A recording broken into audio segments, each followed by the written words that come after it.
Hello friends, आप सभी का बहुत बहुत स्वागत है मेरे यूट्यूब चैनल जिंदगी विद अंशिका में। मैं उम्मीद करती हूँ कि आप सभी बहुत अच्छे होंगे। फ्रेंड्स, आज मैं लेकर आई हूँ आप सभी के लिए एक छोटा सा थॉट जिसका टाइटल है योग का उद्देश्य, और जो कि दर्शन है श्री श्री रविशंकर जी का।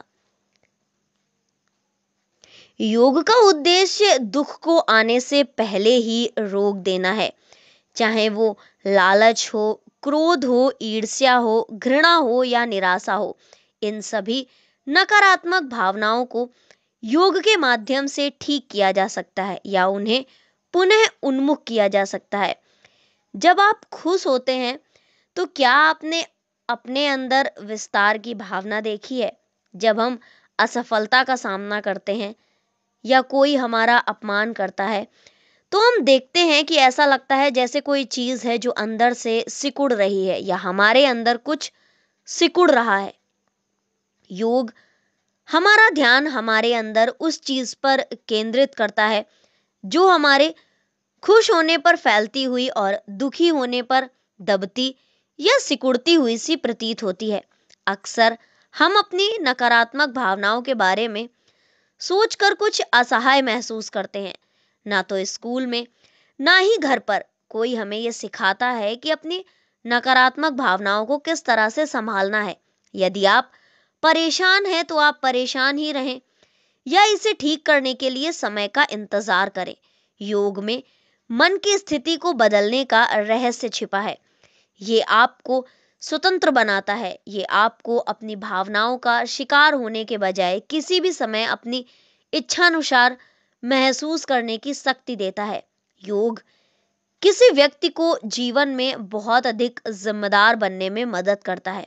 इसे कर्म योग भी कहा जाता है। हम सभी अपने जीवन में बहुत सारी भूमिकाएं निभाते हैं। जैसे कि फ्रेंड्स, हर एक के कई रोल होते हैं।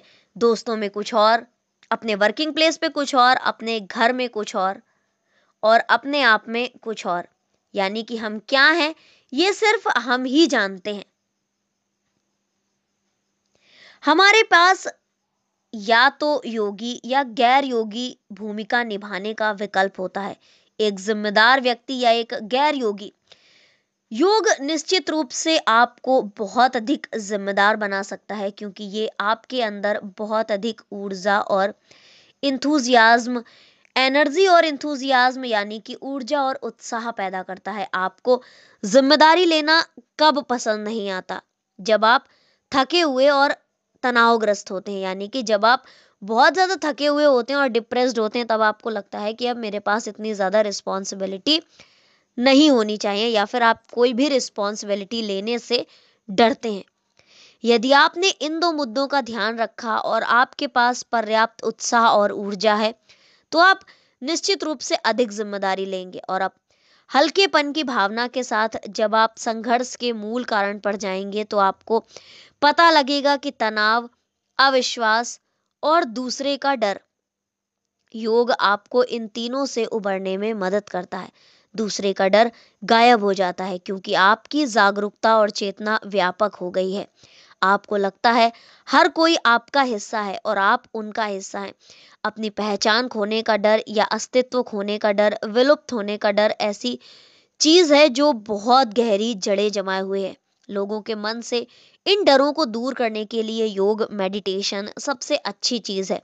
योग के 8 अंग हैं और उनमें से एक है शारीरिक आसन। लेकिन मुख्य शिक्षा मन की एक समतापूर्ण स्थिति बनाए रखना है। जब आप किसी भी कार्य को ध्यान पूर्वक कर सकते हैं तो आप जो कह रहे हैं या कर रहे हैं उसके बारे में जागरूक होते हैं, और यही आपको योगी बनाता है। फ्रेंड्स, योग का उद्देश्य हमारे मन को स्थिर करना, यानी कि एक सिचुएशन में रहना। कई बार क्या होता है कि हम कोई भी काम अपने हाथ में ले तो लेते हैं, लेकिन हमारा मन भटकता रहता है, हम वो काम सही तरीके से कर ही नहीं पाते। ऐसे में ज़रूरत होती है थोड़े से रेस्ट की और मेडिटेशन की। तो बस ये था आज का थॉट जो कि मैंने अपनी यूट्यूब फैमिली से शेयर किया। Thank you so much. Thanks for watching and thanks for supporting. Bye bye and take care.